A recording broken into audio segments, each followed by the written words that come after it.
So my wife and I operate a fully self-contained dairy farm in the northern southern district of Balfour, and we try to be fully self-contained in all terms. So we're using fodder beet and now sugar beet, and we're lifting it in the autumn and in the spring to feed to our cows in the paddocks instead of silage.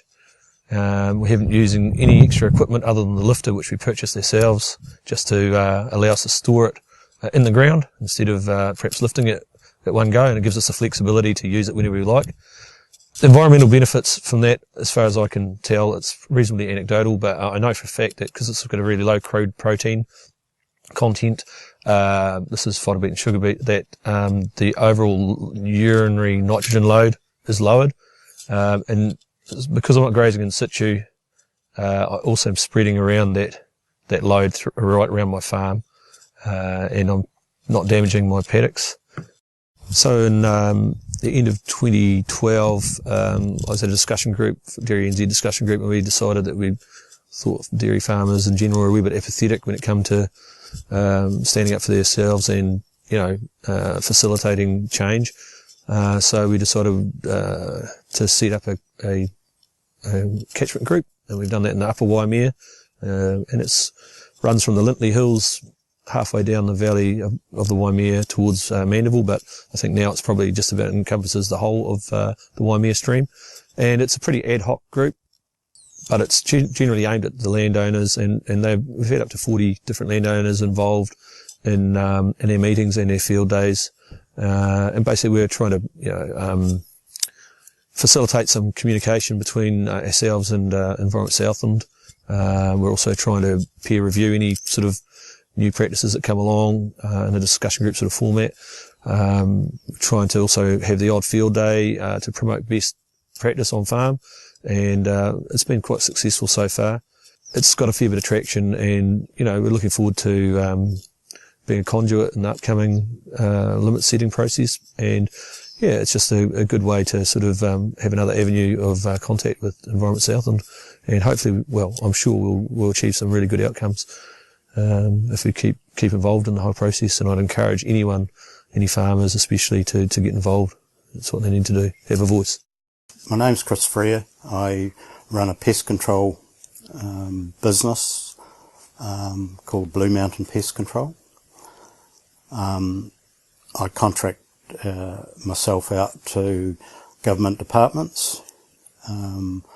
We've done contracts for major forestry companies, Animal Health Board, and now Environment Southland, working with their new possum control areas that is set up since the Animal Health Board has vacated the area, to try and reduce possum numbers down to low levels and to keep them that way. Most of our areas that we've been given to control range from between 6,000 and 8,000 hectares. We have been catching around, on an average of 3,000 possums per control area. Yes, I decided to, seeing we're getting all these numbers of possums, and rather than just leaving them there to rot, we utilise the fur and the skins. So I formed Blue Mountain Possum Products, which my daughter is running. So most of the skins that we harvest now are graded, and the best of them are tanned and made into products. And we've also looking at making back belts and joint supports for ACC. We're also an agency for Fur Dressers and Dyers Limited in Hokitika, which export possum fibre for the Chinese markets. So we also, all our rougher skins that we harvest out on the field are plucked and sliped for that marketplace. We're standing in the Castle Down Swamp in northern Southland, where I've been conducting a predator control program over the last 4 years. got 100 traps, about 50 Tims and 50 dock traps spread around the perimeter of the property, caught well in excess of 200 stoats, ferrets, rats and the odd possum. And we are just starting to see, after 4 years, the benefits. Large increases in the number of ground nesting birds like pipits, hawks, swamp hens, and it's been a project that I started in a really small way, and to be fair, it's become a bit of an obsession with me.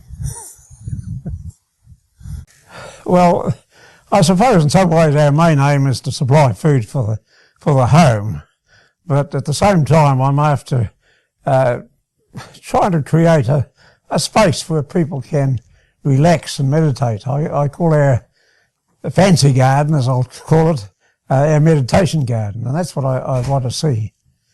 Well, every fortnight we have a gang of PD workers come down from Gore, and they do a lot of the heavy shifting work, or they'll barrow manure for us or do that sort of thing. But mainly the first priority for them is to mow the lawns and do the edges and keep that sort of side of the thing up and do a bit of weeding. But our problem is that none of them are experts or have a great deal of knowledge of the garden, and they're likely to get the flowers pulled out and weeds left behind. Well, Margaret McKelvey, I can't speak highly enough of her.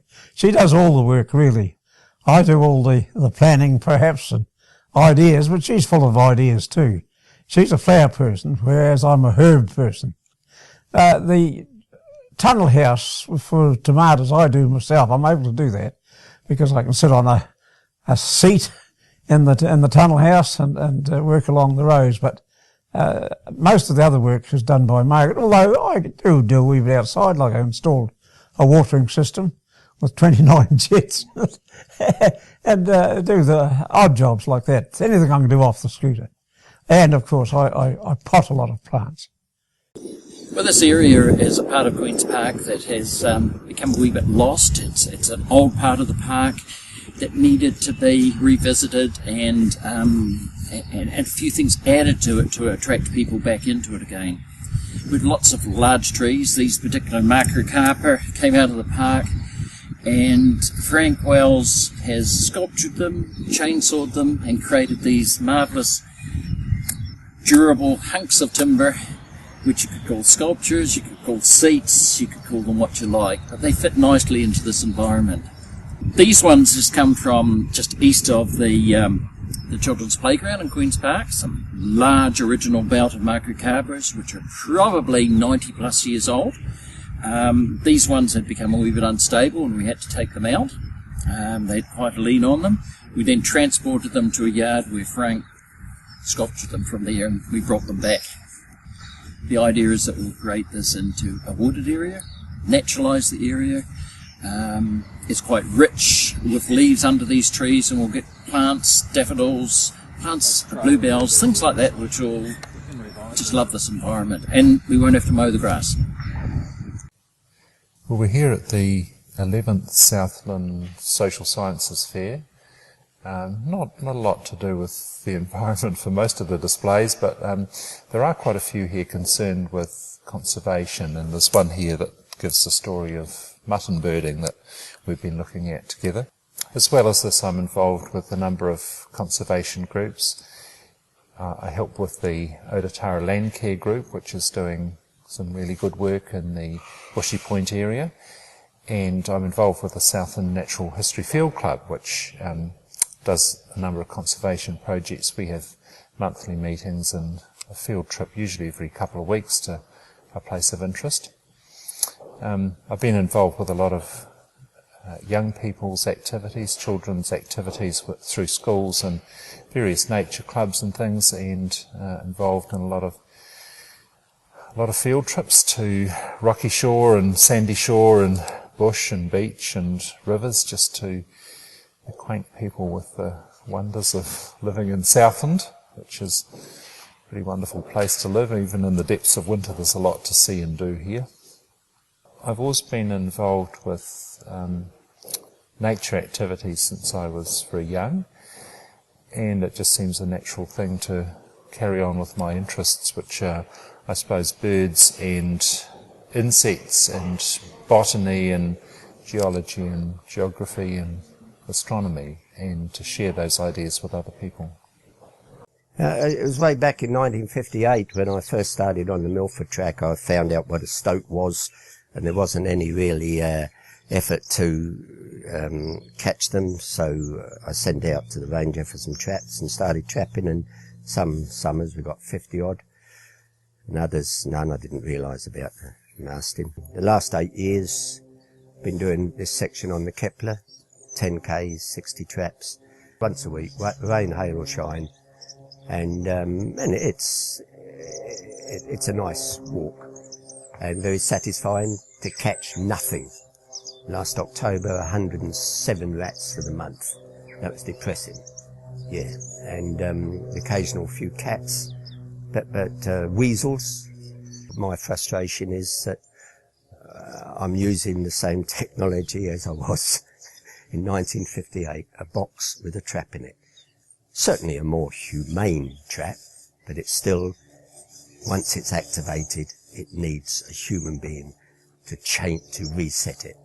And it's time that we had a proven, efficient trap, and let's hope it happens.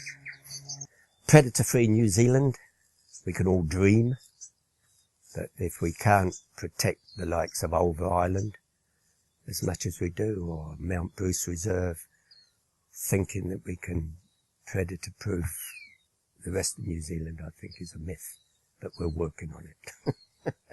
We've got to keep working on it if there's going to be any Kiwis left for the children's children. Environmental management got going here in 2007 when Penny wanted to get a 3-year course going. And we've been going now, 7 years? 6 years, I think now. 3-year course, and one component of it is interacting with the community. I think that's really important for our students to be involved in community issues, from wilding pines to ferrets and stoats, to all these sort of things that are part of the environmental scene here in Southland. Quickly, the Forest and Bird have adopted Taireri. They actually own it. It's a penguin sanctuary. The land, they've increased the land holding from, I think, initially 5 acres. And over the last 15 years, under the Rances, Forest and Bird, they've done a planting program, and we've worked with them, that's Forest and Bird, to go out once a year and plant. And what's important is the students can start to see succession developing, going from pasture to flax to broadleaf shrubs, and then finally to podocarps are starting to come in. And it's really good for the students to get a feel for what can be done for which was once really windswept pasture on the coast. At Atama here, we've had quite a bad possum problem in the last couple of years. Basically, I think I've noticed that at the house here since our fox terrier died, because he used to be our possum watchdog in the middle of the night. And I've noticed just increasing damage around our household property, and for 2 years my roses have been absolutely decimated, probably not growing any more than 10 inches high, and I've lost rose bushes. And then they moved into my veggie garden, and they squashed the carrot tops down, then ate all the carrots down as far into the ground as they could go. Then they ate all my Brussels sprouts, just leaving me bare stalks. They ate my silver beet, and they even ate my rhubarb. I hope that killed them. And we figured that if it's doing that around the property, around the house, then it must be affecting our winter crops as well. Even though we don't see great bare areas in the winter crops, they obviously must be browsing there. So I rang Environment Southland and talked to Alfredo, and he came and saw me, and he said if we can gather local support, he could bring that possum control program forward. So in all, I probably contacted about 20 landowners, and with the exception of one, they were all extremely positive about having the program here. And so basically our control program went ahead. So it started in beginning of 2015, and it's just finished, and we're wrapped with the process. It's been very quick, it's been very great, and definitely noticed a decline in numbers. I think we ended up with 619 possums. So in the meanwhile this winter I'm looking forward to a full vegetable garden, and we're looking forward to just reduced browsing in general from possums in this area. So we're all wrapped. It's been great.